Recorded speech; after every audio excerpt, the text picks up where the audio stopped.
I did not raise my voice. I did not throw anything.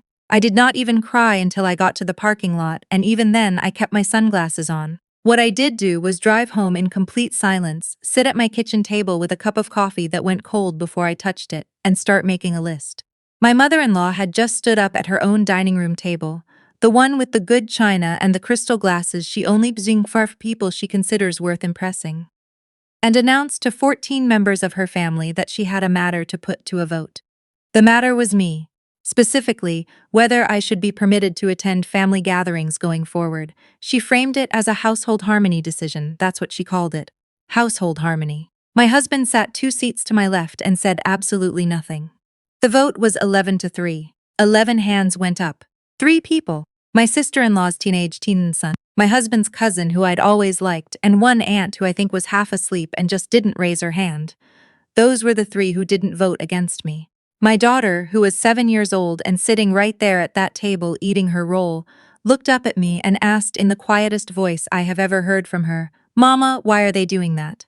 I told her it was a game. I smiled, I helped her with her butter, and I kept my hands completely still. I need to back up a little, because none of this will make sense without understanding what the previous 18 months had looked like. My name is Mara. I married my husband, who I'll call my husband and nothing else because he stopped deserving a name the day he sat in that chair and said nothing, 6 years ago in a small ceremony in Asheville, North Carolina. His family is from Charlotte, old money, or at least old enough that they talked about it like it was old. His mother, I'll call her my mother-in-law, which is generous, had built her entire identity around being the matriarch of a family that from the outside looked like it had everything together. What I know now and what I should have known sooner is that the image they maintained required an enormous amount of financial engineering that nobody was supposed to look at too closely. My mother-in-law had, for the past several years, been funneling money from my father-in-law's estate. He passed 3 years before I came into the picture, into what she described as a family trust. In reality, it was a checking account she controlled entirely. My husband and his brother received quarterly distributions that were really just her, deciding how much to give them and when, which meant she could threaten to cut either of them off at any point. It was how she kept them in line. It was how she kept everyone in line. I didn't come from money. I came from a single mother in Knoxville who worked doubles at a hospital and made sure I understood that no one was going to hand me anything. I put myself through school, got a degree in accounting, and spent 8 years working at a mid-size firm in Charlotte before the company I work for now recruited me. I was good at my job. I am still good at my job. And I had a very specific kind of eye for the thing my mother-in-law was doing, even if it took me a while to see it clearly. She didn't like me from the beginning. I always attributed it to the class thing. I didn't have the right family name, didn't summer anywhere, didn't know the right people. But I think the real reason was simpler than that. She looked at me and saw someone who would eventually notice the numbers didn't add up. And she was right. For the first 3 years of our marriage, I kept my head down. I tried. I brought the right dishes to the holidays. I learned what topics to avoid. I laughed at her jokes even when they were pointed at me. My daughter was born in year 2, and for a while that softened something. My mother-in-law loved being a grandmother, or she loved the idea of it. She loved showing my daughter off at church and at her garden club and at whatever fundraiser she was chairing that season. Then my father-in-law's estate attorney reached out to me directly. I want to be careful about what I say here, because some of this is still ongoing, but the short version is this. The attorney had been trying to reach my husband for 4 months about a discrepancy in the estate accounting. My husband hadn't returned the calls. The attorney, who had been a family friend for decades, and who I think was genuinely troubled by what he was seeing, reached me through my firm. He asked if I had a few minutes to talk about some numbers. I had more than a few minutes. I always have time for numbers. What he walked me through over the course of 2 phone calls and a 4-hour meeting at his office in South Charlotte was a picture of my father-in-law's estate that bore almost no resemblance to what my mother-in-law had described to the family. The estate was larger than anyone had been told. Distributions had been made, large ones, to an account that did not belong to any family member. There were transfers going back 5 years, some made after my father-in-law's cognitive decline had already been documented by his physicians. I sat across from that attorney in his very quiet, very wood-paneled office, and I felt something go still inside me. Not shock, exactly, something more like recognition. The pieces I hadn't been able to place for 3 years were clicking into position. I thanked him. I asked him to send me copies of everything he could legally share. I drove home, made dinner, gave my daughter a bath, read her 2 chapters of the book we were working through, and after she was asleep, I sat at my desk and I read every single page. The vote happened 4 months after that meeting. In those 4 months, I had done a number of things quietly. I had referred the estate attorney to a colleague of mine who specialized in probate litigation. I had organized the documents into a format that would be useful. I had also, for the first time, started looking at our own household finances with the level of attention I brought to my professional work. What I found there was its own category of problem. My husband had a credit card I didn't know about. He had been paying for an apartment in the Dilworth neighborhood of Charlotte, a nice one, the kind with a rooftop deck, for the better part of a year. The lease was in his name. The card statements showed grocery runs, restaurant charges, charges at a spa, charges at a jewelry store in South Park that I had walked past approximately 100 times without ever going in, because the prices in the window made me feel vaguely ill. I am an accountant. I sat with what I was looking at for a long time. Then I printed everything, put it in a folder, and placed the folder in the locked drawer of my desk, where I keep documents I'm not ready to move on yet. I kept going to family dinners, I kept smiling, I kept helping my daughter with her butter. The vote, when it came, was almost a relief. I had been wondering when she would make her move, and now she had.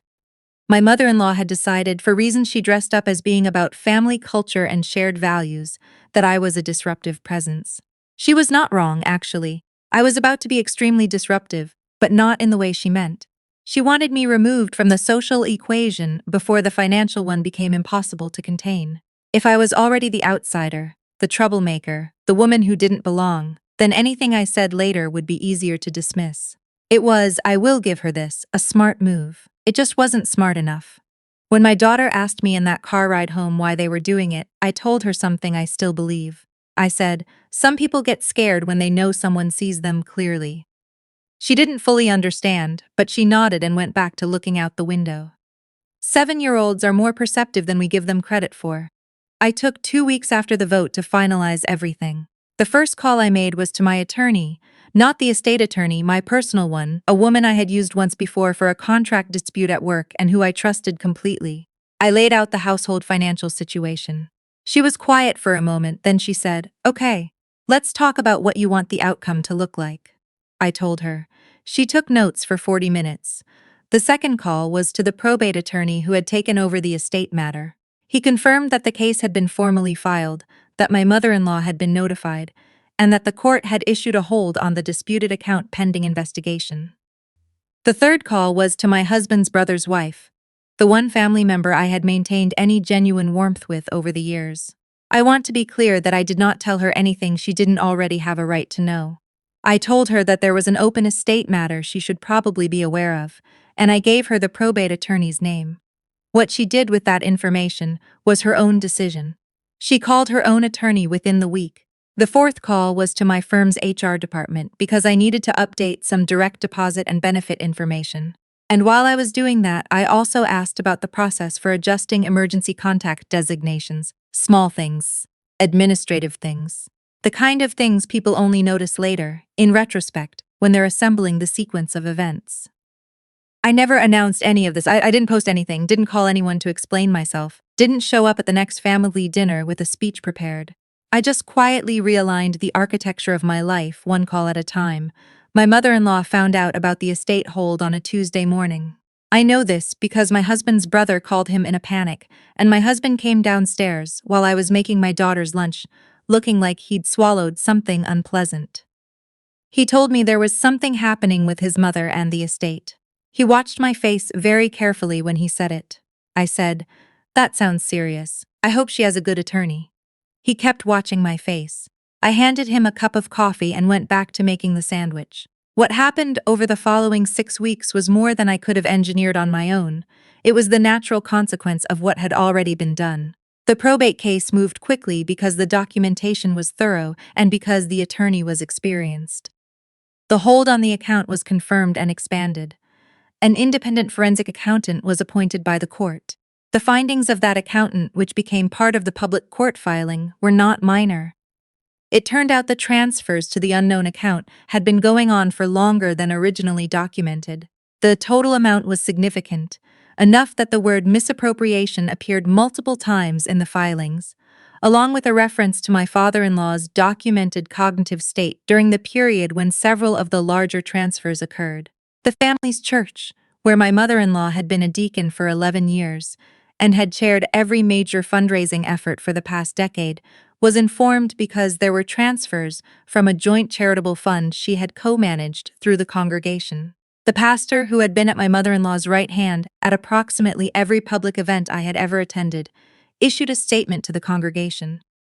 I was not present for that Sunday service, but my husband's cousin, the one who hadn't raised her hand, texted me a photo of the bulletin. The apartment in Dilworth, which I had said nothing about publicly, became relevant in the divorce filing. My attorney was very specific in the discovery requests. The credit card statements printed and organized in the folder I had kept in my locked drawer were provided in full. My husband's attorney called mine to ask if there was any interest in settling quickly. My attorney relayed the offer. I thought about it for less than 30 seconds and said no. I wanted the full accounting.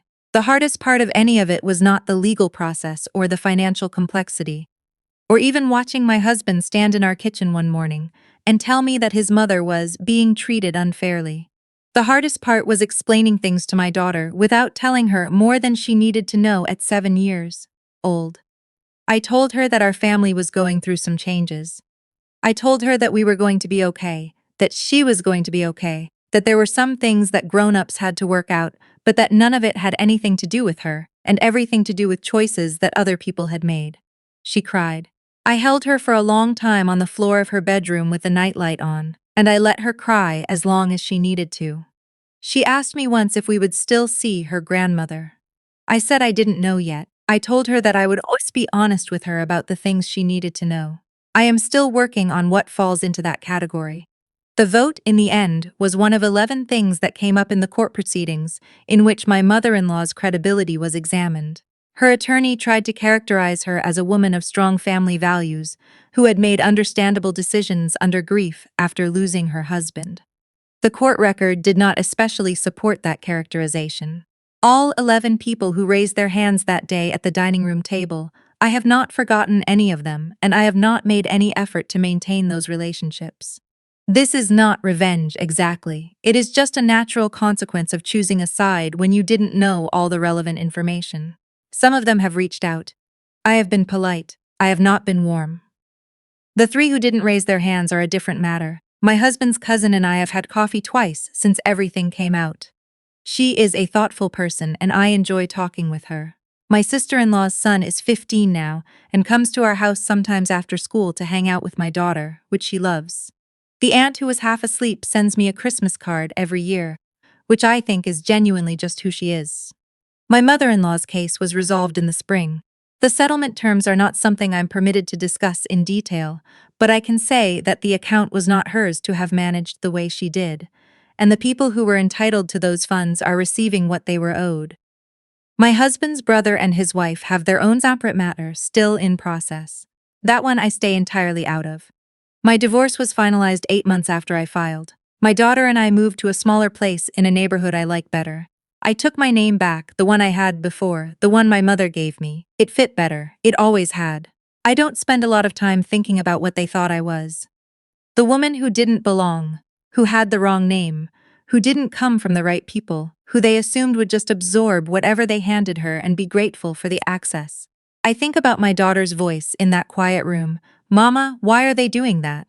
And I think about the fact that she is going to grow up, watching me answer that question, not with a speech, not with a scene, but with a folder and a phone call and the patience to wait until the moment was right. I did not scream.